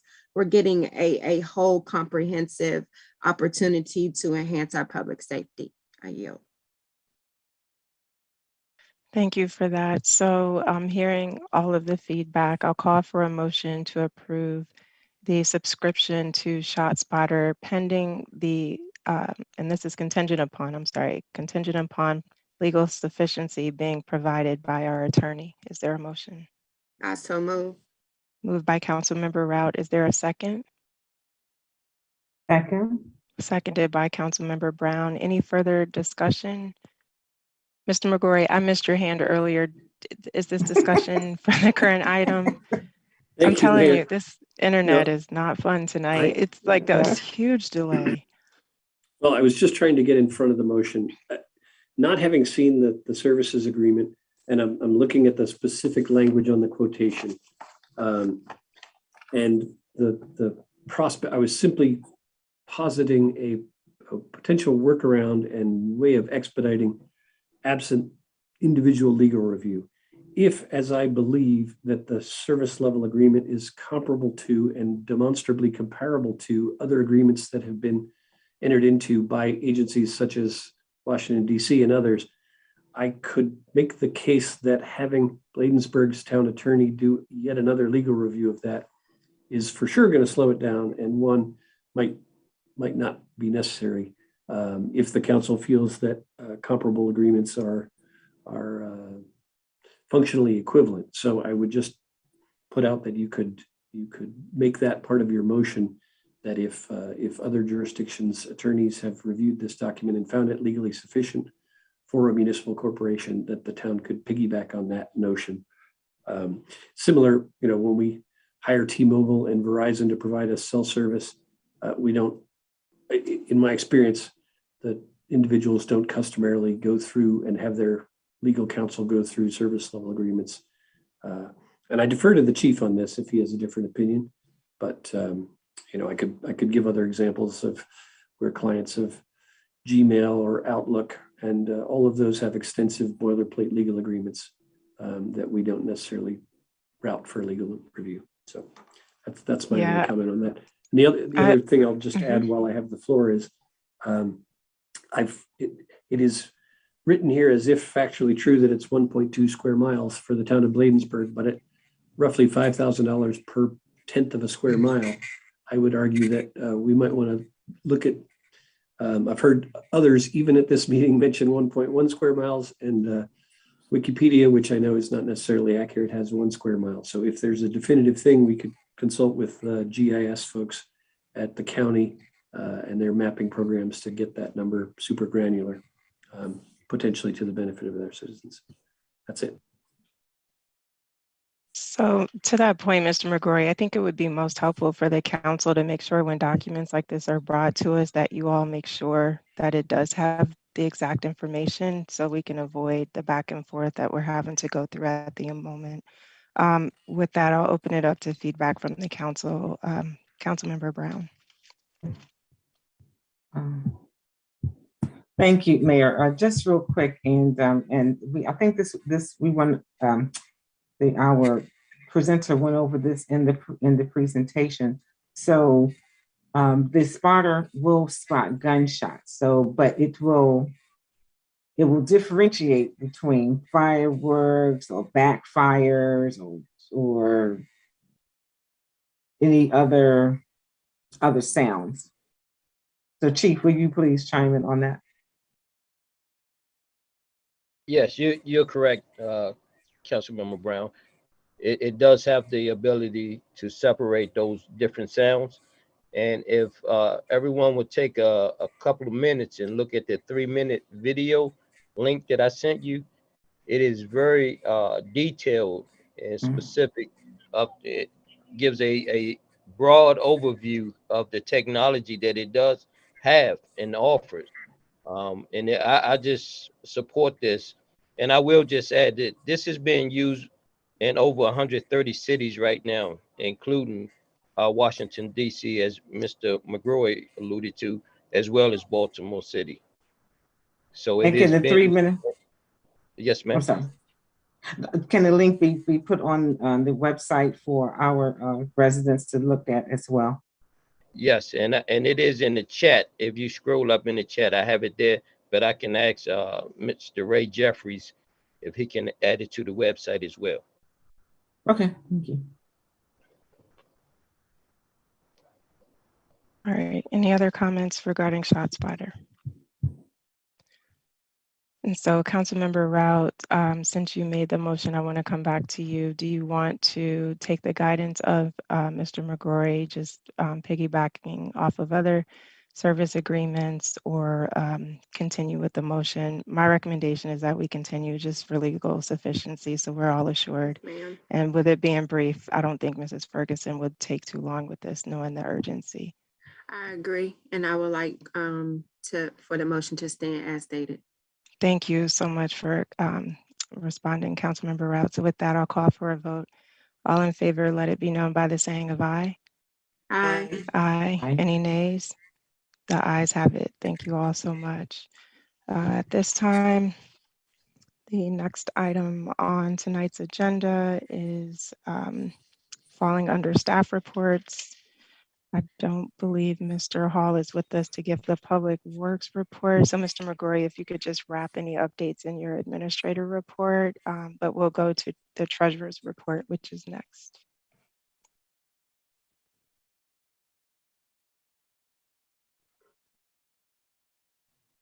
Okay, I'm scared to share the screen again, but we're going to try it anyway real quick. Give me 1 second.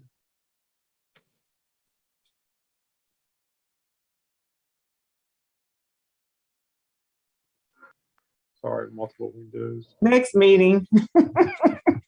I will keep it brief. Okay, so since we just had the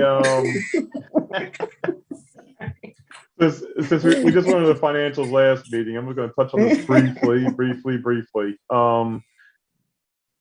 The revenues, we received 83% of our revenues through February, and we've expended 62% of the budget.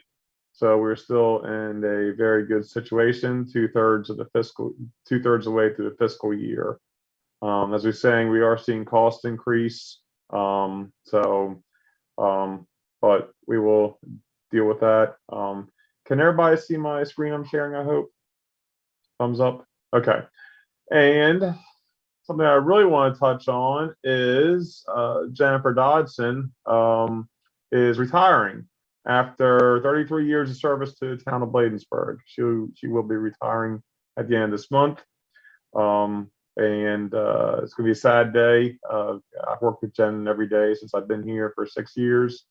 She started out in public works, and as you can see from our Bladensburg newsletter from December 1988, you can see when she joined the family here at Bladensburg. I thought that was a cool picture and, cool little piece of history there. So she will be missed, and we're going to have a little going away thing for next Friday at Three Brothers here in town, and actively searching for her replacement. Tough shoes to fill. And I can tell you with finding somebody to replace her just became a little bit more difficult. I hate to say, because of rising fuel prices. That has played has had an effect on the Canada pool, unfortunately. But as I said, Jennifer will be here through the end of the month, and I can't say enough great things about her. So that's the bulk of my report. I'd just like to focus on Jen, who's been here for 33 years and who will be retiring. My financials are attached. And if you got any questions, you can always email me or contact me, and I'll get right back to you. Thank you, Mr. Tonelli. I'm so sad to hear Ms. Dodson is leaving. And I'm so grateful that your screen share actually worked, because that picture of her with curly hair, it must have been a perm. That was awesome. That is vintage Jen. I love it. I'm not sure she knew if I shared that, but since it is public information, I thought it was okay to do. So. She probably passed out. She always watches, so she probably passed out the moment. I know she's that probably picture saying, "Oh my up. gosh, I can't believe you posted that." But Yeah. So You'll hear about it tomorrow. Oh, I'm sure. But thank you for that report. Next, we'll turn it over to Chief Collington. Thank you, Mayor. I'll try to be brief, very brief, in consideration of the time. This month, the month of February, we responded to 777 calls for service within the town. And I'll just briefly touch on a couple of the Part 1 crimes. We had 4 aggravated assaults. We had 1 breaking and entering, 1 carjacking, and we had 8 auto thefts that were stolen in the month of February.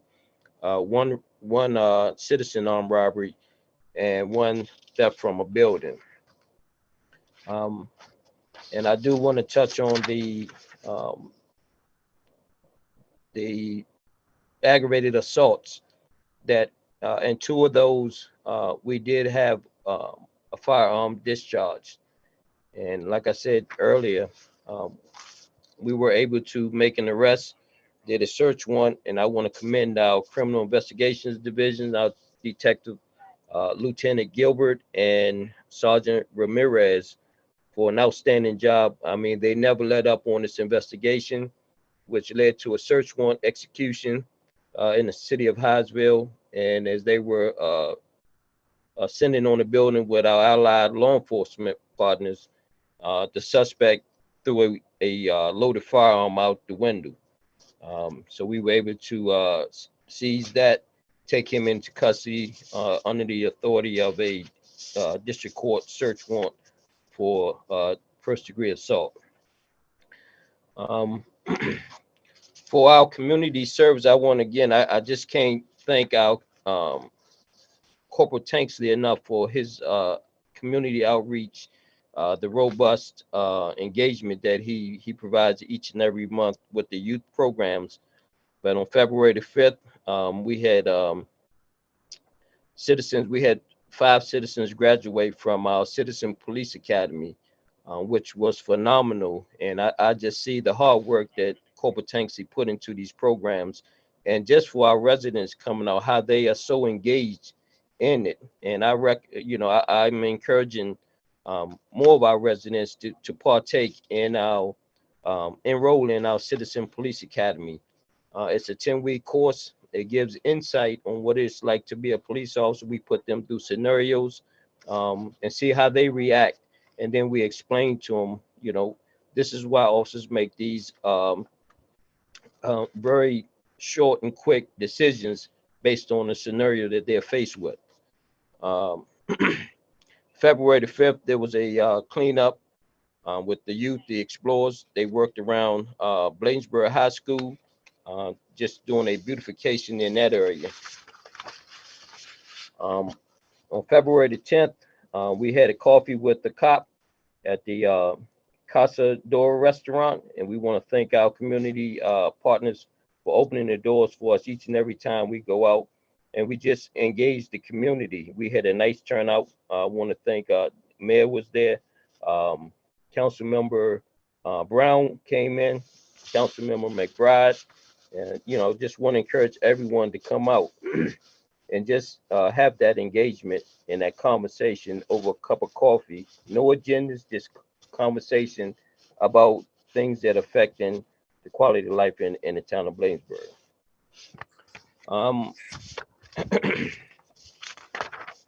Councilmember Brown attended. Yeah, I said Councilmember Brown. Okay. Yeah, Councilmember Rao attended too. That's right. That's Oh, right. yes, You know right. what? Hey, Please Councilmember forgive Brown. me. Councilmember Rao did. Because I ate all the pastry. I did. Yes. Please forgive me. Yes, Councilmember Rao was there as well. And this leads me to something that is near and dear to me, is always sitting down with our residents and just having that conversation, making myself, available for our residents just to hear what's going on. And I want to solicit their ideas about what we can do to improve our services. So that being said, we sent out I did a personal video to the community, asking for our residents. It's a call of action. I want to start our very first Coffee with the Chief Club each month.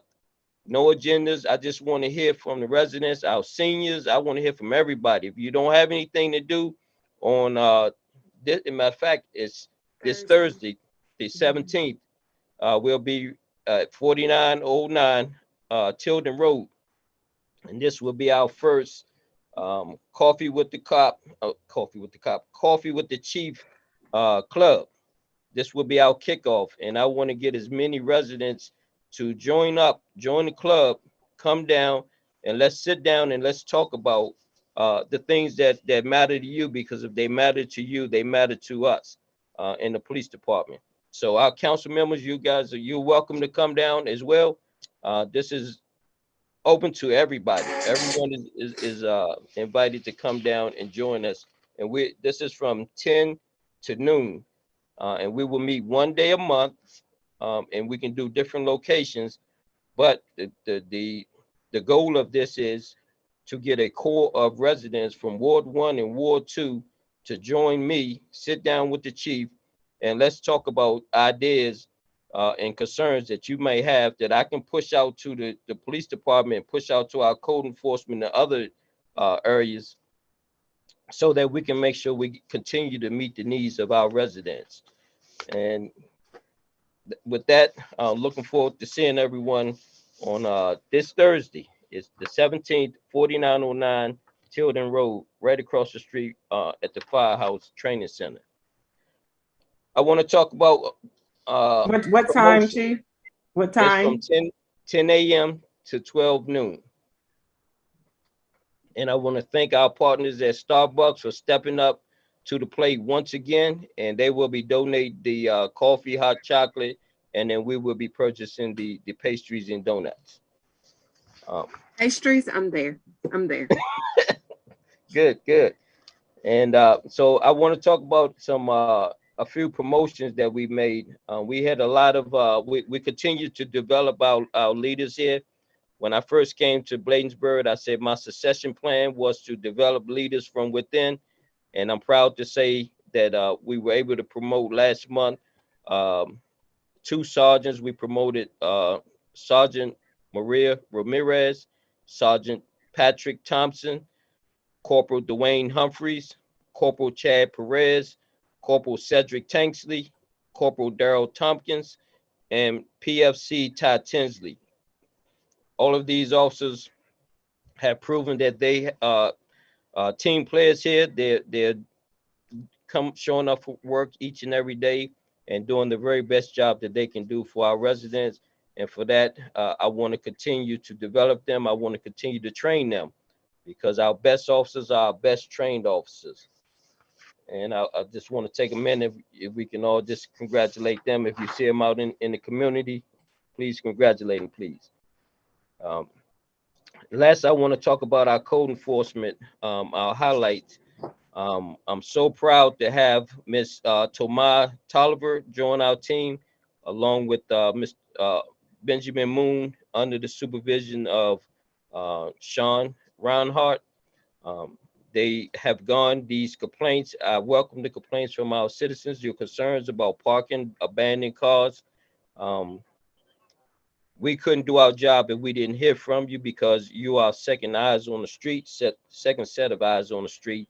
And we want to say thank you for that to each and every one of our residents.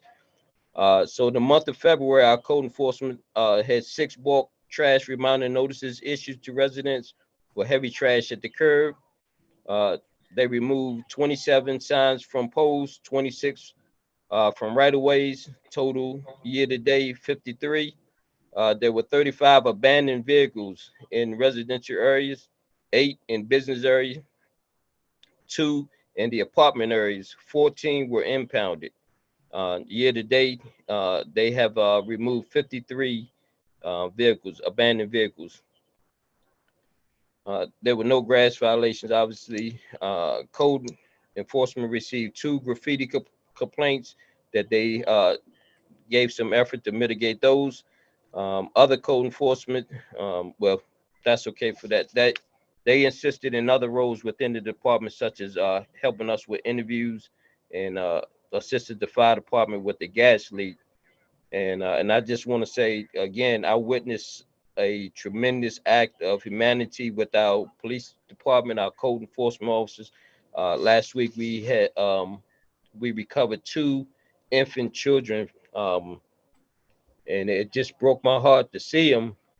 But 2 infant children were left inside of a apartment all day by themselves, and we got involved because maintenance went into the department to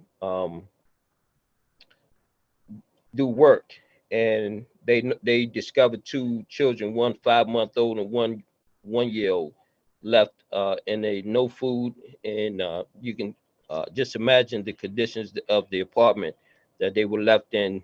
The oldest child, 1-year-old, had to be transported because he was heavily congested, and these things shouldn't happen. But one thing I can say, I'm so proud of our staff who dug in their own pockets, include myself, to get diapers and food and milk and things like that, to get these kids, a proper meal. So I just want to say kudos to our team for coming together. And just this is one thing that really I hold near and dear as well, is just giving back and seeing our team come together to take care of the needs of our community. Thank you. Thank you, Chief, for that update. Let's see who's up next. Mr. Charnovich and Mr. McGrory still have to go, and it is getting late. We're approaching 9 o'clock, so if you all could just be brief, we'd really appreciate that. Mr. Charnovich. Yes, thank you, Mayor. I will be brief. So 3 quick items. One piece of good news. I received word from the state that our grant extension for the I believe it was the 57th Avenue lighting project, I think it was approved. So we have a grant extension for that through the end of this year. So now comes the implementation part. So we need to work on getting that done. Now that we got word that we got approved for that, that's great. So now it's time to roll our sleeves up and get to work and try and get that moving, get that completed, and use those grant funds. So I wanted to make mention of that. The second thing is that our mask and test kit distribution has been launched. We have, if you want to give out some statistics and some data. So we have had about 160 signups via our Google form document that is released weekly on our town email blast for anyone who is watching out there this evening. And it's also posted on our website how you sign up via the Google form. We are also working with anyone who may not be as technologically able to sign up via that form. Please call the town hall and speak with Diane about arranging to get the test kits and the masks for that. We're also going to be working with our senior centers also as well. We just received another allotment from the county of the test kits and the masks. So I think we're going to be working closely with them too, knowing that they may not be monitoring all of our technology communication on a day-to-day basis. So a special thank you to Ray and Diane in our front office. I've been doing, most of the coordination, the organizing, the background as far as the organizing the distribution. I've handed out a few of the kits and the masks to our residents, but the special shout out goes to Diane and Ray, and a thanks to them for following our schedule we've been implementing for drop-bys to get the items. And I would also mention really quickly that on a personal standpoint, just for the residents out there, definitely try to sign up for the federal government program. If you're seeking test kits, they now extended it so you can sign up for 2 different distributions. I know my own personal household, I've done it online, and it actually happened very seamlessly for me. Both the first batch and the second batch I received within only a few days. I think it was maybe 3 to 5 business days, and it came via the USPS. So I think you can get a total of eight test kits. I think it's 2 sets of 4, I believe, through that program. So keep that in mind also when you're seeking test kits. And then third, I guess for all the math geeks out there, happy Pi Day. That's all I would say. So there was a time in my life where I was really into Pi Day, and I realized as I got older that I lost my cool factor. So I don't celebrate Pi Day as much as I used to, but I was a bit of a math geek in my younger years. So enjoy Pi Day. Go have some pizza after this meeting. Or just have pie for dinner. That as well. Right? Pizza pie or peach pie or any kind of pie. Apple there pie. You go. It's all good stuff. Yep. Mr. McGrory, time for you to share the town administrator report. And if there's any pertinent information from Public Works, feel free. The Public Works report is provided in written form in the council packets and is available on the website. I'll let that speak for itself. I just want to add, I'm shocked and appalled to hear my esteemed colleague and department head, Mr. Chernovich, use the word geek in a description of himself. Hard to believe. And as one of those myself, I'm going to conclude my report by saying happy Pi Day, everyone. And I think much of the agenda this week and our support speaks for itself as my report. I do want to add, though, that I very much appreciate the team effort that has been involved, particularly over the past several months, in developing these legislative priorities, fleshing them out with the work of the architects and the engineers, and the iterative process back and forth and the input and dialogue everyone has had. on those two projects in particular regarding Bostwick and the municipal center, but also with the town code, the input I've received and consolidating that and preparing it for the council. So really appreciate the teamwork involved in that effort from my colleagues. And we're here to support y'all. Thank you. Thank you. So that concludes the staff reports, and we'll move forward with the mayor and council reports, beginning with Ward 1, Councilmember Rout. Thank you, Mayor James. I want to make this quick. I participated in the Coffee with a Cop. I was able to, in the snow, lead the town vaccination event where we successfully provided boosters. We provided masks, test kits to those who came out. And we even gave out gift cards to those who were brave enough to take their vaccination. And a lot of our town residents appreciated that from the town council. I am so Bladensburg proud to be a part of the team that did the Black History Month celebration. I want to give public kudos, to Councilmember Brown and Mayor James and our staff who participated in that. That was truly awesome. Lastly, I just want to let the community know that I will be, now that the weather is breaking and my family is a little bit older, I will be going back out and doing my walkabouts in the community and also doing my Sunday cleanups that I was doing prior to being disabled temporarily. So look out for me to do that. And lastly, I want to just take some time to celebrate women. Women of color are one of the most highest rates who are passing away. And so I just want to take this time to celebrate women of color. Take some time for yourself to just appreciate yourself. We have a lot of people that are suffering from exhaustion, as it relates to health issues. Mental health and wellness is important. So as women, as we take on the different responsibilities of bearing children, of being out, making sure our family is fine, let's take some time this Women's History Month to make sure we're okay. So whether that's taking a bath, taking a walk, cooking a special dinner, eating that extra pastry, it's okay. And so I just want to say happy Women's History Month to all the women. And to our girls, you're a woman too, you're a little woman in training. Are you? Thank you for that report, Councilmember Rout. Now we'll turn it over to Councilmember Brown from Ward 1. Thank you, Mayor. First of all, happy Women's History Month to all.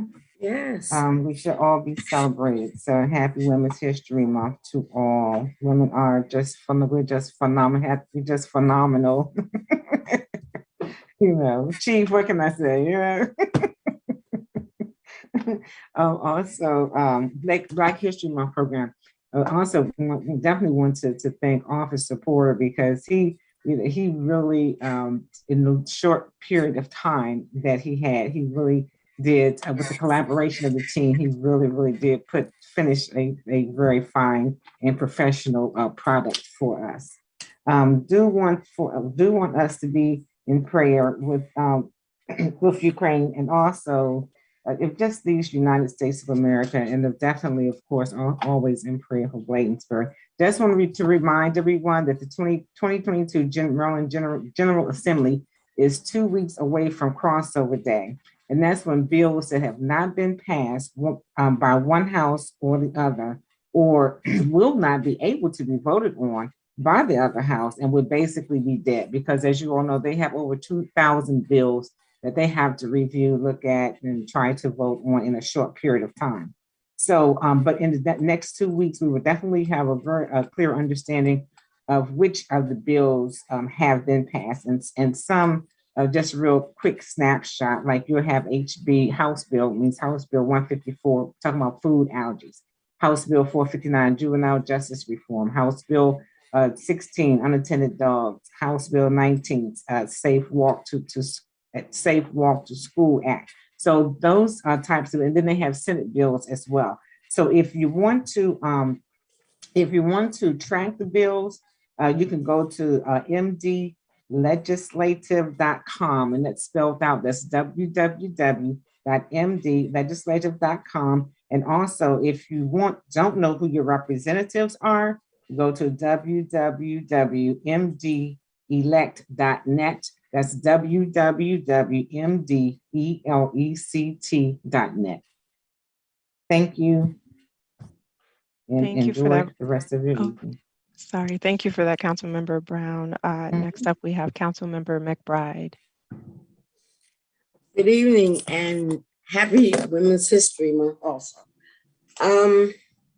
My report will be brief. I did attend the Coffee with a Cop, and I was able to take one resident to Councilmember Rout's vaccination. And Ms. Murray is 90-some years old, so that was good. I attended 2 Zoom meetings for the farm committee that I just joined. And so they're doing a lot of work. I'll be interviewed on the 21st. And so I'm interested because I want to see how we can get our own stands with fruits and vegetables where we can have vendors to do, to sell their own, and how we can get some more accessible things for families, like cards for families to go to the grocery store and use for food. And let's see what else. Oh, I also finally finished my accomplishment of getting the seniors for Parkview COVID tested. And that was a goal I had been trying to do for like over a month. And that's the end of my report.